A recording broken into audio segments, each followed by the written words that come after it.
కేసీఆర్ వ్యాఖ్యలపై BJP chief Ramachandra Rao స్పందించారు. బీజేపీకి ఓటు శాతం పెరుగుతూ ఉండడంతో భయపడి కేసీఆర్ బయటకు వచ్చారని అన్నారు. కేసీఆర్ గంటన్నర స్పీచ్లో కేంద్ర ప్రభుత్వంపై అబద్ధాలు తప్ప అందులో పసలేదన్నారు.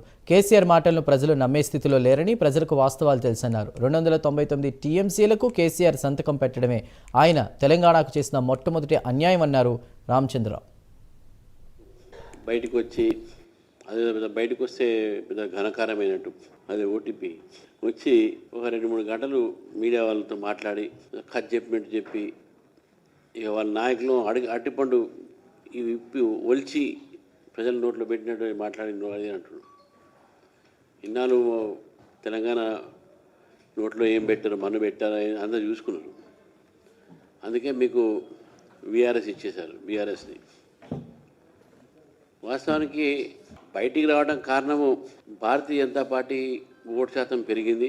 భారతీయ జనతా పార్టీ ప్రజల ఒక మన్నన పొందుతున్నది. 2 ఎమ్మెల్సీలు ఓడిపోయారు వీళ్ళు, అంటే వాళ్ళకి క్యాండిడేట్లు దొరకలేదు. మన గ్రామ పంచాయతీ ఎలక్షన్స్ కూడా 8,000 నుంచి 2,000కు వచ్చారు వీళ్ళు. బీజేపీ 100 నుంచి 1000 దాకా వచ్చింది. ఇక బీజేపీ బలం పెరిగింది.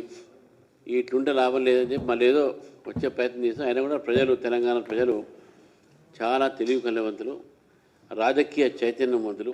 కాబట్టి వారు బయటికి వచ్చినా, వారు చెప్పినా చెప్పకుండా ప్రజలకు వాస్తవాలు తెలుసు. కేంద్ర ప్రభుత్వం మీద పడ్డారు. పదాలు కూడా వాడే పదాలు కూడా ఎట్లా అంటే శని, దరిద్రం మాకు కూడా వస్తే పదాలు, కాకపోతే సభ్యంగా ఉండదు మీడియా ముందు మాట్లాడుతూ కొన్ని పదాలు. కేసీఆర్ గారు బయట